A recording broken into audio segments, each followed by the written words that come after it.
Hello, everybody, and welcome to our Autism Exploration Series.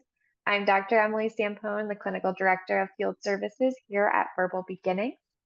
Verbal Beginnings' mission is to change lives for our clients, families, and our professionals, and we do that through our pledge of care, our promise to you to provide effective treatment through compassionate care.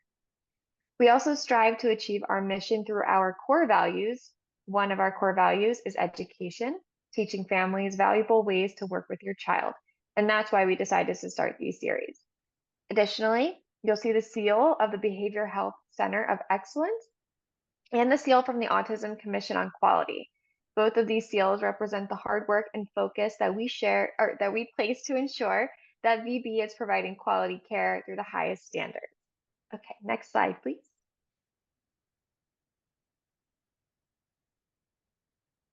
I also wanted to take this opportunity to introduce you to the services that we offer here at Verbal Beginnings. In addition to our in-home and center-based ABA services, we also offer center-based comprehensive services, feeding therapy, and social skills programming.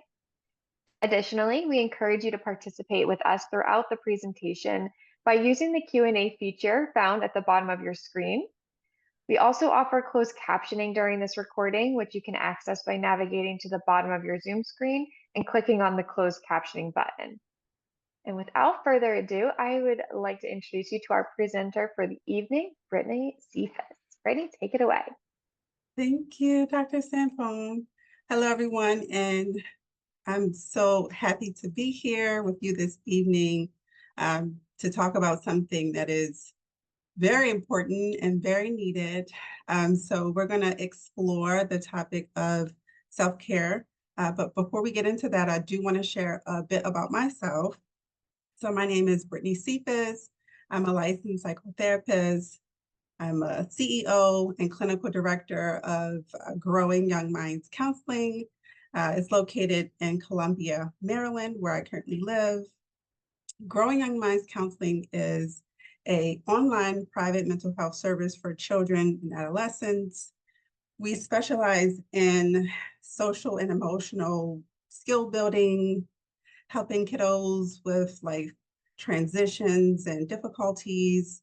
Another part of my job and what I'm most passionate about is teaching parents how to learn effective and creative parenting strategies, which will ultimately support your child's development and also deepen the bond in the relationship that you have with your kiddo. And that is one of my favorite things to do. Outside of my professional life, I am a wife and a mother of 4 girls. 2 of the 4 are twins, and it is a very busy time for me because my kids are all under 8 years old. I also enjoy spending time with my family. I love to bake and cook. I love to shop. I love to watch movies, try new foods, travel, all the normal things that some of you probably like to do as well. So that's a little bit about me. I'm going to go to the next slide. So we're going to jump into the presentation. As we're easing into the presentation, I do want to get some feedback from you all. So like Dr. Stampone mentioned, we're going to use the Q&A throughout the presentation. I'm going to ask you to participate in some brief questions. I just want to get a feel for where you are and to see, just how the presentation is going. So I'm going to ask you a few questions here and there, and please use the Q&A box. So I'm going to read the quote in the illustration. It says, "You can't pour from an empty cup." All right. So if you have heard of this concept, phrase, saying at some point in your life, please type the number 1 in the chat, in the Q&A. Sorry. If you have not heard this phrase, please type a number 2 in the Q&A. So if you heard of this phrase, type a number 1. If you have not heard of the phrase, type a number 2. And I see some people are going in there. Thank you so much. I'm gonna see what the results say.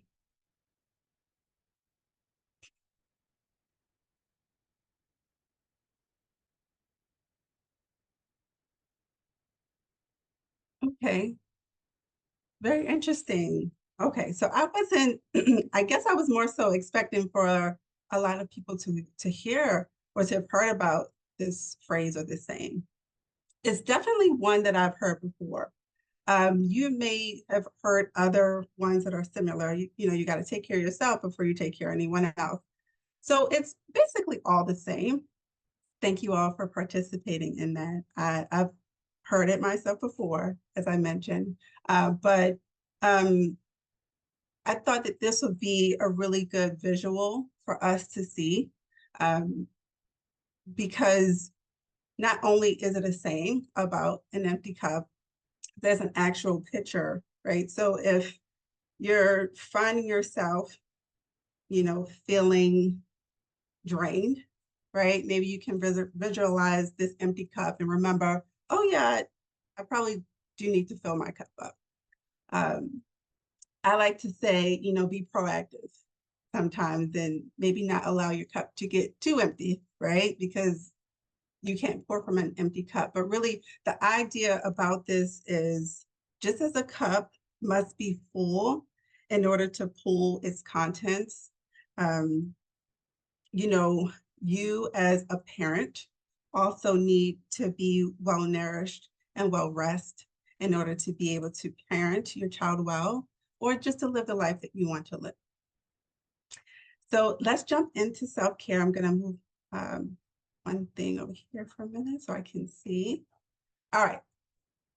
So I love to talk about self-care. I talk about self-care to my children. I talk about self-care to myself, to parents who I support in my professional life, to my friends. Um, but, I feel like sometimes we have different ideas about it. So we're going to talk about it right now. And as we go through the presentation, hopefully you can begin to see like how you are incorporating self-care into your daily routine or like ways you can improve. So self-care is not a luxury, it's a necessity, right?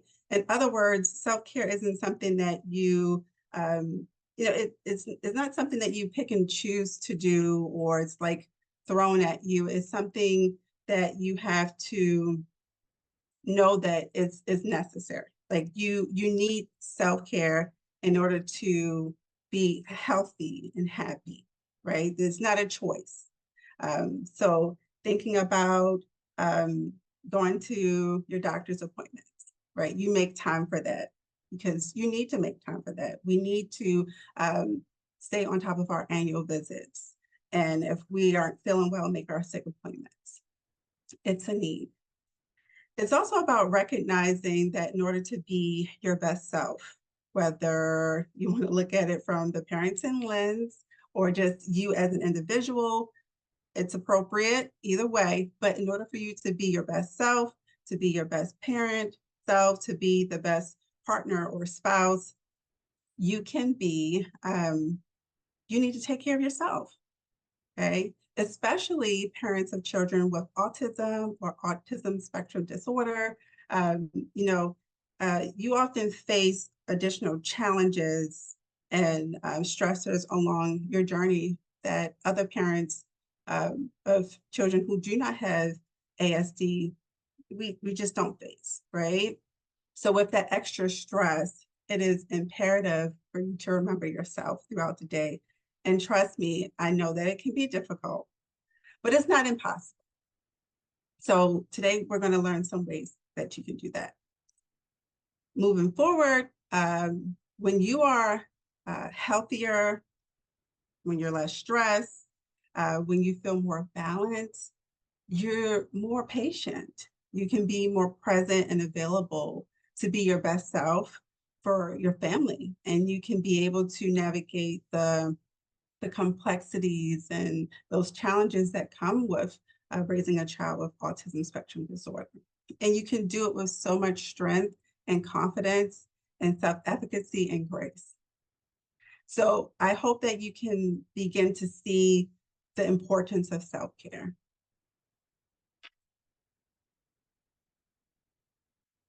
Alrighty, so today my hope is that you all will be able to learn some simple breathing techniques, which the goal is to reduce stress and promote relaxation, identify simple self-care practices, which will help um, you incorporate those self-care routines in during your day or your daily routines. Learn some effective time management strategies. Discuss the importance of engaging or incorporating enjoyable activities into your individual lifestyles based upon your interests and your preferences. And finally, discuss the importance of having a support system.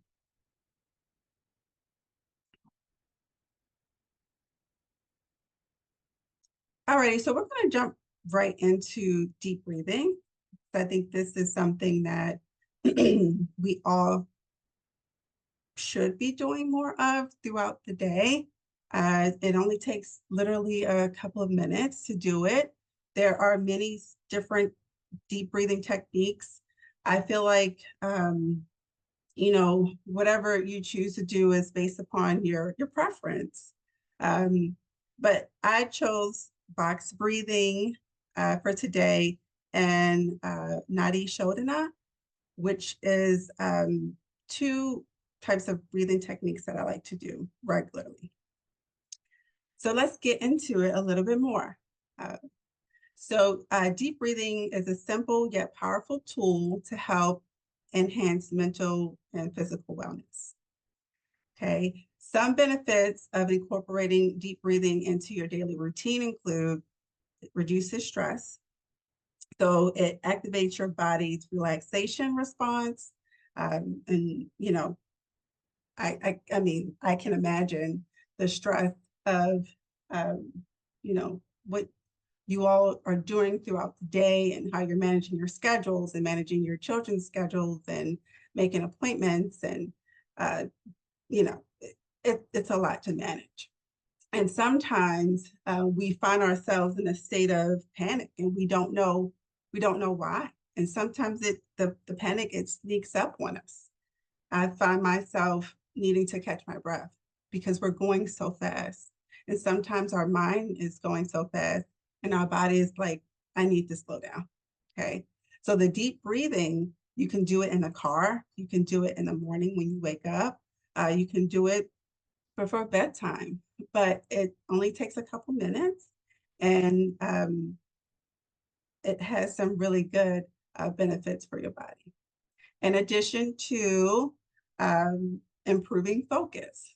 So sometimes when we're stressed and we can't seem to get it together, we can take a pause for a moment and practice the deep breathing techniques that we're going to practice today. Or there's other ones that you can find as well that you may like on YouTube. Or, if you have a therapist or, if you practice yoga or any type of exercise or fitness, some of these techniques they're versatile and they're typically in other settings as well. Also, better sleep. So deep breathing can help promote relaxation and improve the quality of your sleep. And I know this to be true. For me and my kids, sometimes we'll do deep breathing at night, and they're knocked out and they're sleeping really good. So that's something to think about. You can also do with your child. But today we're talking about self-care. Okay, we're talking about self-care. See, sometimes mommy mode, you get into mommy mode, you just think about the kids. Today is self-care. So in addition to better sleep, physical health. Deep breathing, it helps to nourish our cells in our body, but also it improves brain functioning, okay? Immune system, things like that. So it's an overall wellness technique, okay? And it's good to incorporate deep breathing into your self-care routine. I'll say that. We're going to talk about self-care practices in the next slide, but what we're going to do right now is we're going to practice the box breathing. So if you all can find a comfortable position to sit, you want to make sure that your back is comfortably touching a chair. You want to make sure that your feet are planted. For the box breathing, you can have your hands in a comfortable position. I like to put my hands up. Sometimes I put my hands underneath my legs, wherever you feel like you're grounded. Okay. So I'm actually going to play a video because I think that having the visual is going to be really helpful, especially if this is your first time doing box breathing. So box breathing is a versatile breathing technique, and you inhale for 4 seconds, you hold for 4 seconds, you exhale for 4 seconds, and um, then you hold for 4 seconds. So inhale, pause, exhale, pause. Some box breathing practices, they do it for a different amount of seconds. Like you may see some for 5 or 6 or 8. I mean, that's a long time, but the more you do it, the better you'll become at it. I think 4 seconds is good enough, right? So if you're ready, I'm going to play the video. If you feel like it's going too fast because there's a visual, don't worry about getting it right. You know, this is practice. You can revisit this at a later time, but the video is about 1 minute. So you'll have time to really get into the rhythm of the breathing. So I am going to play the video.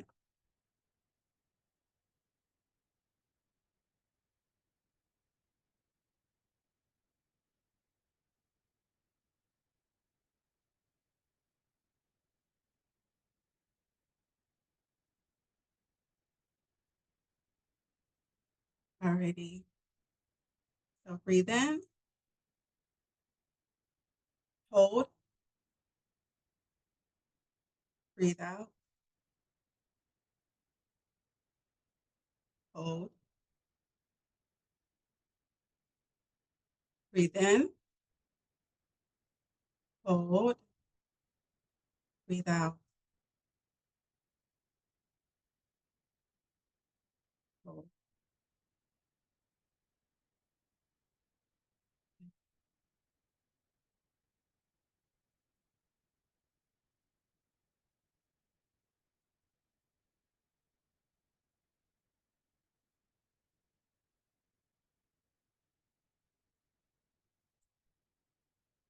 Alrighty. So that is the box breathing. I'm sure you all could find it on YouTube just as I did. There are other videos and visuals that you could choose whichever one you like. I thought that one was good because of like the very serene background. It's very calming. So I hope that you all were able to get a sense of what box breathing is like. When you're doing it by yourself, uh, don't worry about the seconds, right? It's more about the routine of the breathing in, the holding, the breathing out, the holding, breathing in, the holding, the breathing out. Okay, that is how your brain is gonna understand, okay, they want me to calm down. They want me to relax. So as you're doing your practice, just focus on more so the rhythm and the flow rather than the seconds. So another deep breathing technique that I like to use is more so commonly used in the yoga practice, but I like to do it in the mornings when I wake up, and I also like to do it at night because the Nadi Shodhana is like a balancing breathing technique. So it has all the same benefits as most breathing techniques, like box breathing. But what I really enjoy is that it allows you to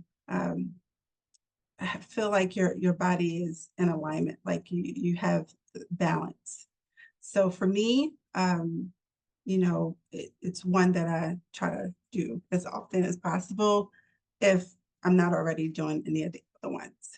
So for the Nadi Shodhana, we're going to practice this together. I'm going to take my glasses off because it's going to require us to um, touch our nose. So the proper hand placement is for you to use your right hand. If you're left-handed, um, still use your right hand. What you're going to do is you're going to put your point finger down and you're going to put your ring finger down and you're going to hold your hand like this. And what you then do is you place your thumb on your right nostril. You're just holding it down. And then you're going to breathe in or inhale through your left nostril like this. Hold. And then you're going to put your, your ring finger and then your pinky on your left nostril. And you're going to hold your thumb up like this so that your left nostril is down and your right nostril is open. And then you're going to exhale. So inhale, exhale. Okay. If you have short fingers like me, this is going to feel very odd. So the way that I do it is I just kind of go like this, and then I go like this. I mean, that's how I do it. You're still kind of getting the feel. You're just closing your right nostril, inhaling, closing your left nostril, exhaling. And you're exhaling through your nose. Because I know that some breathing techniques also require you to open your mouth, but this one is all nasal breathing. And I think that's a big part of where the balance comes in at. So let's practice it together. Right? So you're gonna find a good place to get grounded and planted. Make sure you're relaxing your body and don't worry about the amount of seconds to breathe in. Whatever you feel like you are breathing from your diaphragm, from your belly, and you feel like you're full, and then you're going to exhale to the point where you feel like you're empty. Okay. So I'm going to do mine this way because I don't want to feel weird and uncomfortable doing it. I'm going to breathe in through your left nostril deeply, like you're smelling a flower. And then you're going to breathe out through your right nostril. Again, breathe in. Okay. Breathe out. One more time. Breathe in. Breathe out.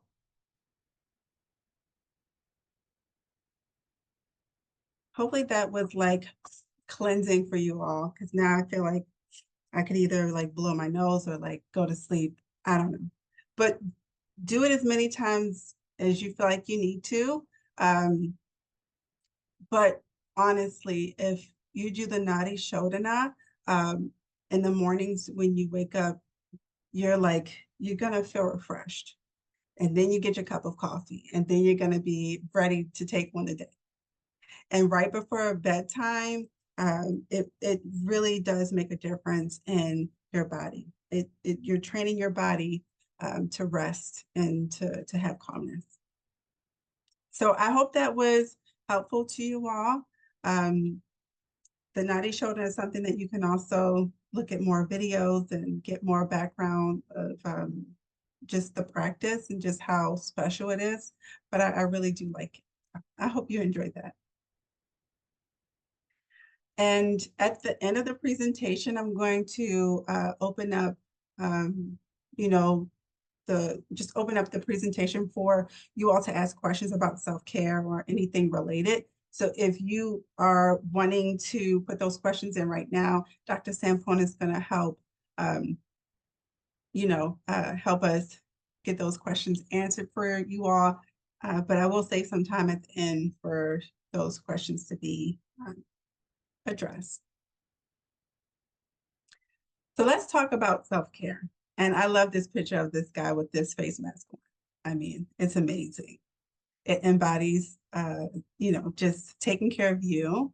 And it's important for fathers to take care of themselves as well, which I know sometimes they need a little bit of help and some reminders on how to do that. But it is just as important for dads and moms to practice self-care daily. So self-care is any activity that we do deliberately on purpose. I mean to do the self-care activity right now, right? Because the goal is to take care of your mental, your emotional, and your physical well-being. It's about giving yourself permission, very unapologetically, to take a pause and recharge yourself. Because again, going back to our you can't pour from an empty cup concept. I mean, how are you going to give if you have nothing to give? And the thing about being a parent is that because we know that our children are our responsibilities and we know them and what their needs are, we do what we need to do, even if we're on E, even if our cup is empty. So remembering yourself throughout the day is super important. And here's some examples of simple self-care practices. I'm sure there are more, but these are the ones that I decided for the presentation today. So having those moments of mindfulness, like what we just did, the deep breathing, the meditation. Meditation isn't this big, grandiose thing, right? I think some people see the word meditation and they may think that you have to be on a yoga mat and you have to light some candles and you have to like be in this serene state of mind. You literally can meditate for 2 minutes if that's what you have. Um, but the goal is to find your calm and find your peace. Okay. So moving forward, creative expression. Okay. Some of us like to draw, paint, read, craft. Physical nourishment. Have you eaten today?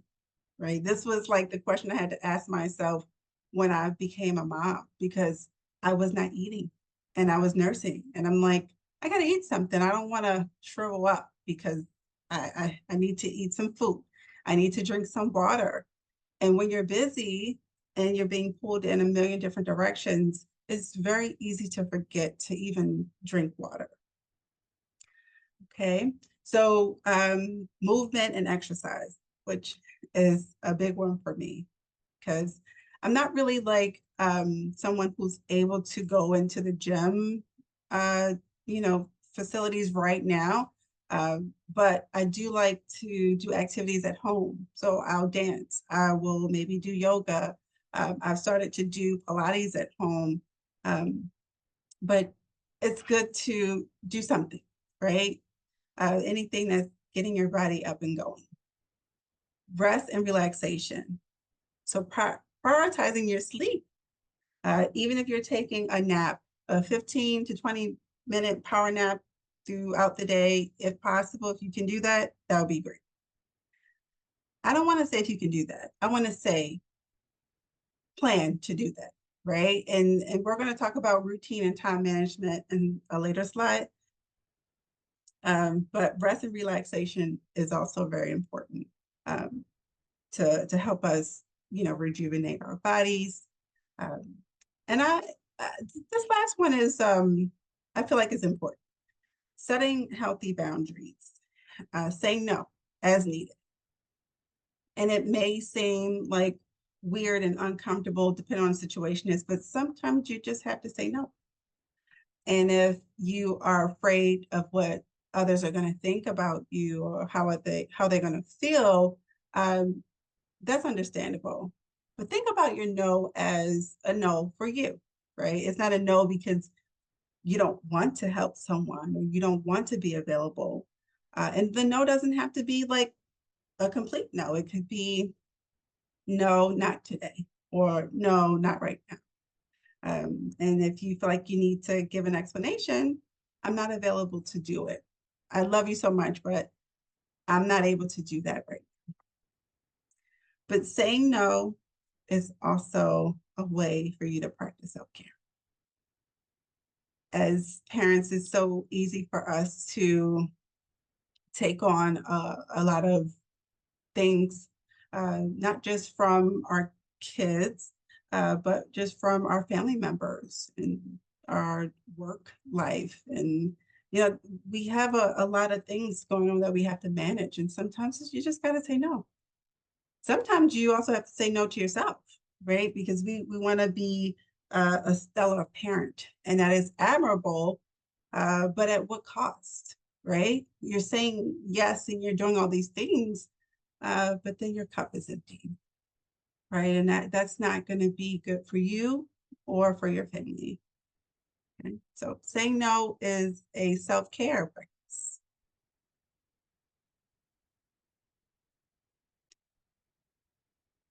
All right, so let's take a look at the types of self-care. There are many different like concepts out there about the different types of self-care and what it looks like. And I thought that this would be a pretty good visual. Some of you may have already seen this before or something similar, but there seems to be many different ideas of self-care, or how people like compartmentalize it or categorize it, or break it down. So let's take a look at the illustration here. These are different examples of physical self-care, emotional self-care, social self-care, spiritual self-care, personal self-care, space, financial, and work. Okay, so some of the things that were suggested on a previous slide, you kind of can see how they are like naturally uh, just applicable for some of these categories. So let's do a quick self-care check-in. Let's take a moment to rate how well we feel we're practicing on the scale of self-care. We're going to look at the scale down here. The red is rare. I practice self-care rarely, or I rarely practice self-care. The yellow is I practice self-care occasionally, like when I get around to it. The green is I practice self-care somewhat regularly. Like I'm aware that I'm doing it. You may see me doing it once or twice during the week, but I'm trying my best. Regularly, it's about maybe like 3 to 5 times a week, which it's not bad. And there's no judgment here, by the way. And then purple is I practice self-care daily. Like I'm on it. Even if I'm just deep breathing or meditating for 5 minutes, I'm practicing some form of self-care. Okay. So I'm going to ask for you all to go back to the Q&A. Just type in the color that you think that you are. Like, where are you currently on this self-care scale? And this will give me a good sense of um, how you all are doing with managing your self-care. And I'll give you a couple of seconds to do that. And if you don't want to participate, that's okay. But again, there's no judgment here. This is also a way for you to be aware of, you know, the things that you're doing, and how well you are caring for yourself, and remembering to fill your cup up in a day.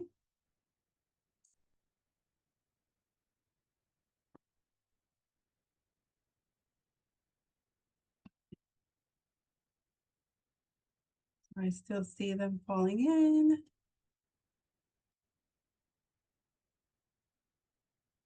Let's see.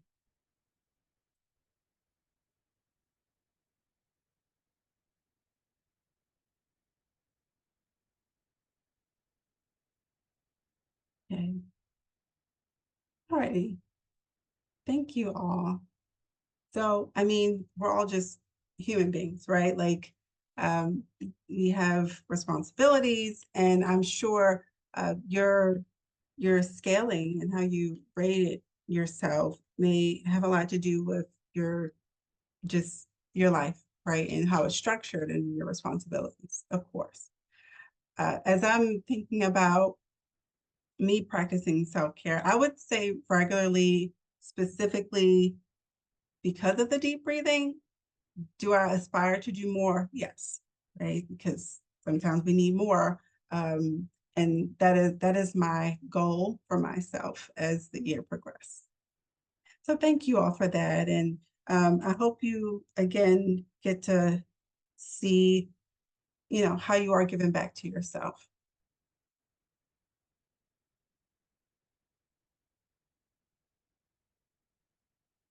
Let's talk a little bit about time management. And this is such a topic that, it can be a challenge for a lot of us because our lives are different. They're set up different. We have different needs, and your children all are different and have different needs. But take these as practical tips, and really consider your schedule and, how this could work out in your favor. Because again, we're talking about self-care. So this time management is going to be all about ways for you to incorporate um, self-care more into your daily routine. So effective time management is not just about being busy or being productive. Okay? That's what I used to think. But effective time management is really about creating the space for things that matter. But in this case, we're talking about your self-care. So the first step I think would be appropriate is something you're probably already doing, right? Blocking out time on your calendars. Just as you would as if you were going to like a doctor's appointment, or if you were like planning your family's vacation, something that is really important to you. So whatever your self-care activity is, or your self-care practice, you put it on the calendar, and you make sure that it is like a non-negotiable.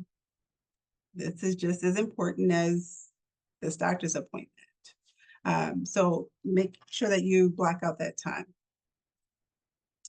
So prioritization, identifying the most important tasks, excuse me, and you tackle them first. So sometimes these are things that, you're like, I'm not going to be able to focus on my self-care if I don't get this done. So those are the types of important tasks. And you can use tools like app organizer or like a to-do list. I like to use good old paper and pen or pencil or whatever, and check off my to-do list. This way you're keeping track of your priorities, and that will also help you to be less stressed and feel more organized.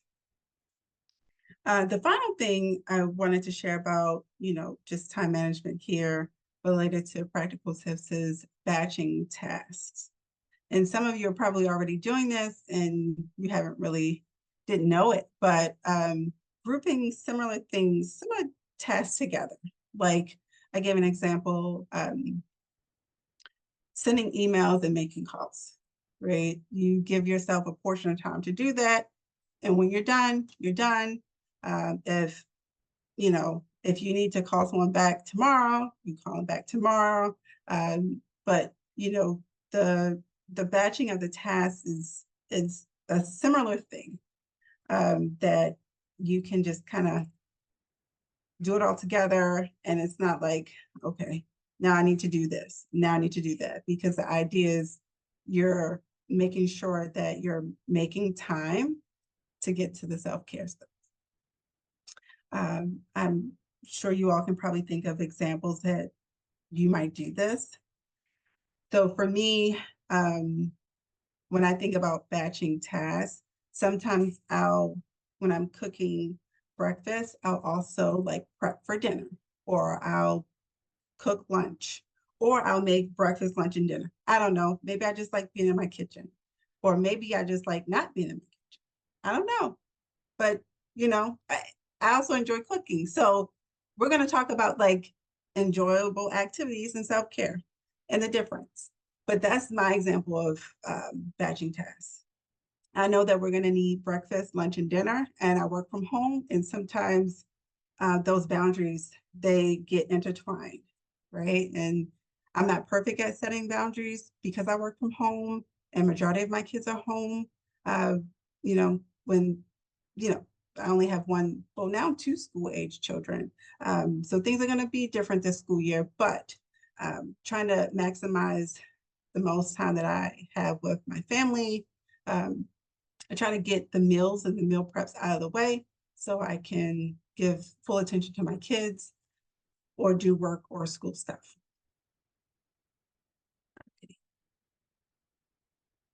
And don't forget, if you have like questions right now that you can think of, you can put them in the Q&A. I'm not sure if, you all will probably be able to like, um, we'll see how the time goes. I'm going to keep moving because I really would love to answer any questions or concerns you may have related to self-care or self-care management. So let's think about time management in real life application. So routines and structures, um, you know, having children with autism spectrum disorder, I'm sure that you all have routines in place already. Think about this real life application in terms of you incorporating your self-care practice into the routine that you already have for your family. Okay. So there may be a system that you have in place. Go back and rework that system. I'm not saying change it, right? We don't want to cause any disruptions for your kiddos or for your family. But if you can plug in times where maybe your child is taking a nap, or maybe they are at the center, or your parents come over, or maybe you have some help, uh, prioritize your self-care activities where those gaps are. Because what happens is we're like, oh, I have 5 minutes, I have 5 minutes, let me wash the dishes, let me fold the clothes. And that is not it's not a self-care activity. Like, that's not something that is pouring back into you. It's actually, it could be taking away from your energy. So where you see those pockets, plug in your meditation, plug in 5 minutes. I don't know if you want to read for 5 minutes, but doing breathing or breathing and meditation for 5 minutes or something like that. So support systems, lean on your support system. Could be the community where you live, the community where your child is receiving services, friends, family. Having someone help you it's a game changer. It's really necessary to have people you can lean on for support.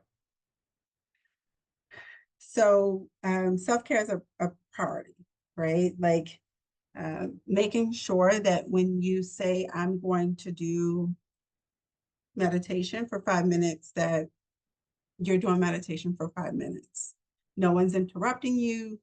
You're not allowing yourself to be interrupted by yourself. You're not making excuses while you can push back your self-care time. You are prioritizing yourself because you know that the benefit is you are going to be a better you. You're going to be happier, healthier, and that allows you to be the best version of you for your family. Modeling these behaviors or self-care is going to also be beneficial to your child, right? And again, I know that some of your kiddos have different levels of needs. And I still think that it's appropriate, especially if you are plugging in your self-care into the calendar.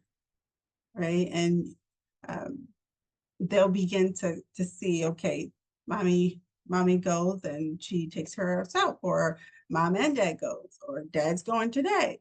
Um, but if you feel like this may you incorporating it into your routine may be too much of a distraction, maybe talk to your child's healthcare provider about that.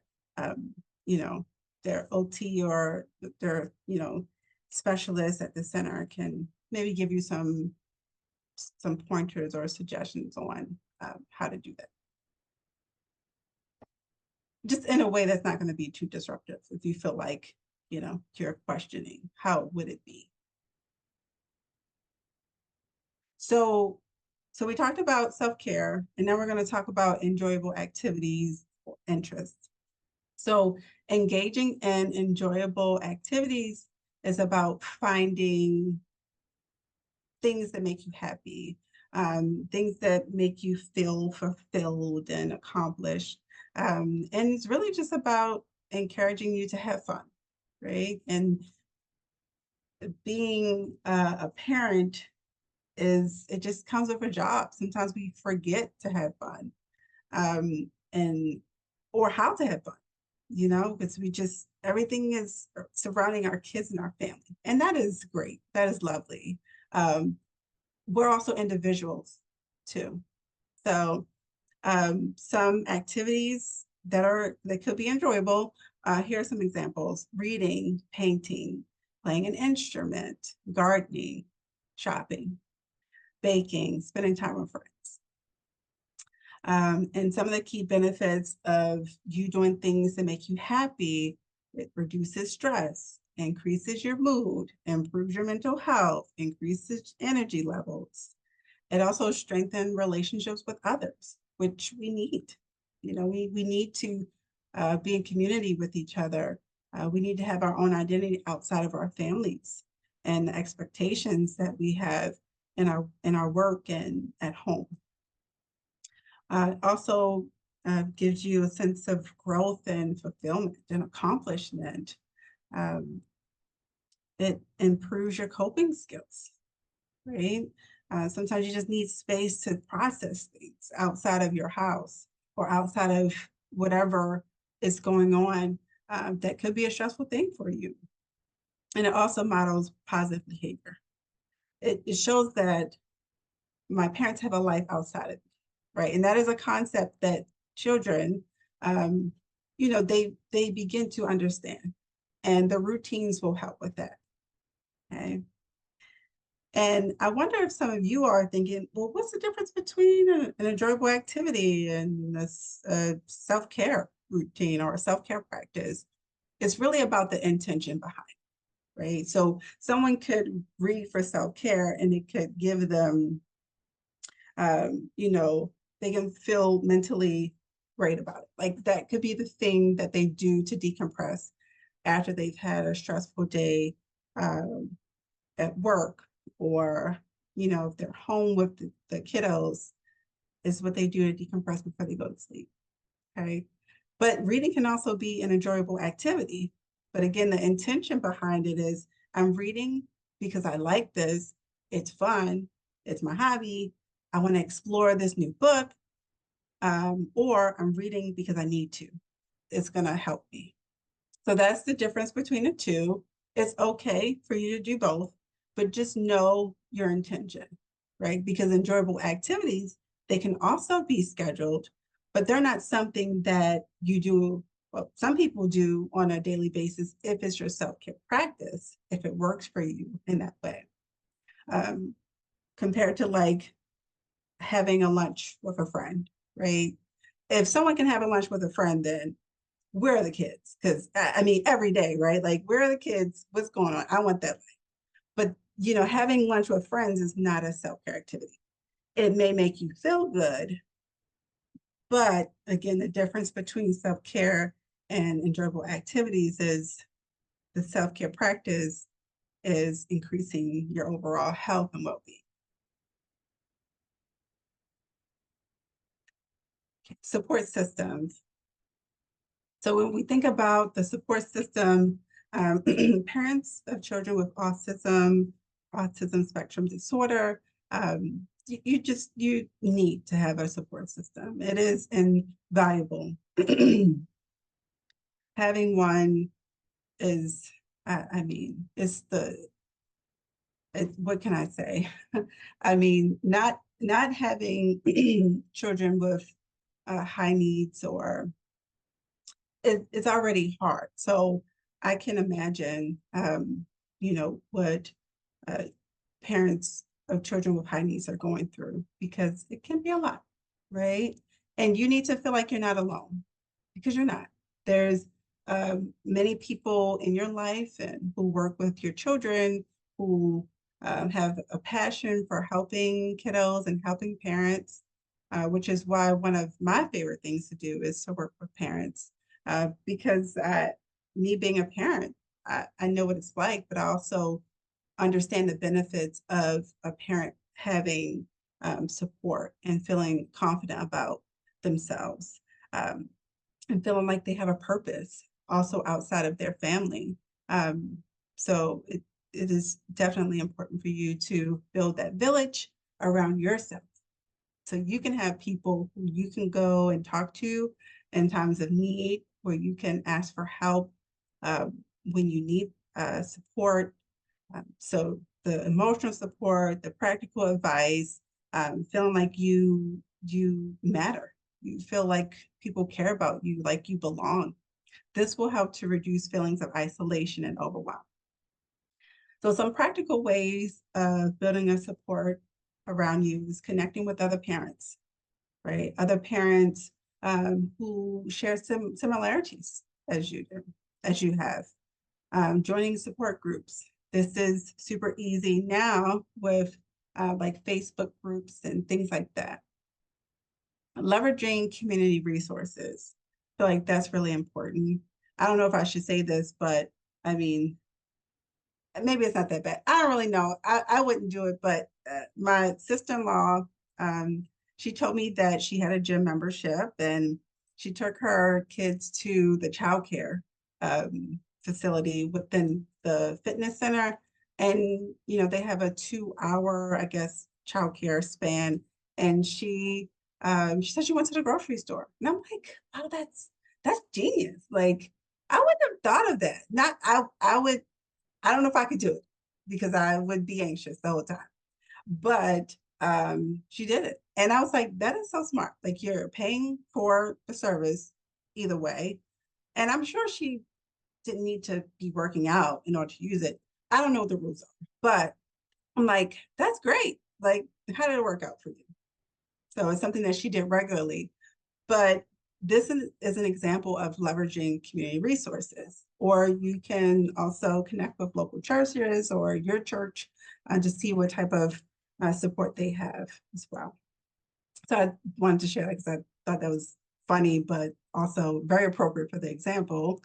Also, hiring a mental health professional for yourself, hiring a therapist for yourself or a counselor. It is okay to do that. Talking about you, someone who is there for you, someone who is supporting you and helping you process the things that may be difficult or challenging. Sometimes maybe you don't want to talk to your spouse about certain things right away or at all. I mean, it's your choice, but having someone special who is there to be an advocate for you is going to make a world of difference. And in your self-care and in your stress levels overall. Also collaborating with educational professionals. If your child is in public school or private school, but they're a team around them, whether it's their principals or their school counselors or their special educational providers.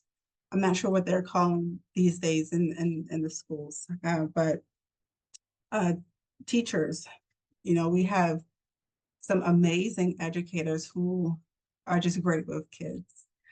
So collaborating with them would also help you and just being a support for you.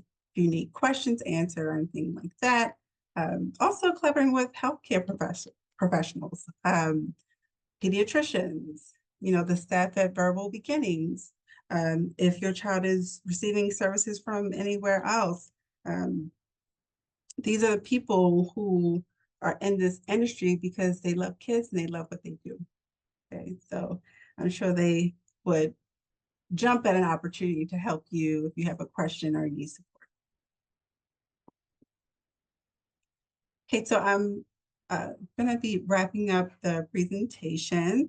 I just wanted to let you all know that parenting a child with autism is a path filled with many challenges, as I'm sure you already know, but it's also a journey that is rewarding, one that will allow you to grow in many ways, and one that will allow you to see that your love is the most powerful thing in this world. It's healing. It's warm. Love protects us and our families. Love is just this thing that it's so amazing, and you will, if you don't already know that you have unconditional love for your child. I think that is just super admirable. Just the strength of parents of children with autism. Your dedication to your child's well-being is truly inspiring. I hope that this presentation was helpful. I hope that you can begin to see kind of what you're doing for self-care, what you want to do, how you can incorporate it, and how important it really is. Um, because just continue to think about that empty cup, right? There's nothing in there for you to give, and giving back to yourself is really important. And doing so will allow you to be the best mom, person, wife, professional you can be. Thank you all for this opportunity. It's been an honor. If you have any questions, seems like we only have 1 minute. If you don't have any questions, that is fine. I do want to give you all my contact info. Oh, is that a question, Emily? It is a big thank you, Oh, and that they love the presentation. oh, thank you so much. I appreciate that. I hope you all enjoyed it. Here's my Great. contact information. This is my email if you have personal questions. Um, this is my website here, and then this is where you can find me on Instagram. Brittany, I want to just give you a big thank you. This was really valuable information, and I hope, if anything, it just helps us, all of us, to really prioritize self-care moving forward. It's sometimes just having somebody say it out loud that gives us the good reminder to take care of ourselves, because we are all important and we have a lot of things going on, right? We need to keep Yeah, ourselves healthy and happy to keep moving things forward. So I just thank you so much. This was fantastic. thank you. And thank you so much to Dr. Sampone Of course. and the Verbal Beginnings community. Thank you all so much. Absolutely. And before everybody signs off, Brittany, if you don't mind just going to that last slide for me, we are going to have our next Autism Exploration webinar on August 13th from 5 to 6 p.m. Stay tuned for our topic for our presentation that will get marketed out and sent out to your email, hopefully within the next couple of weeks here. But I look forward to seeing you at our next one. And thank you again to attending tonight. We're so happy to see you. And Brittany, thank you again. Thank you. All right, Bye. everybody, have a great evening.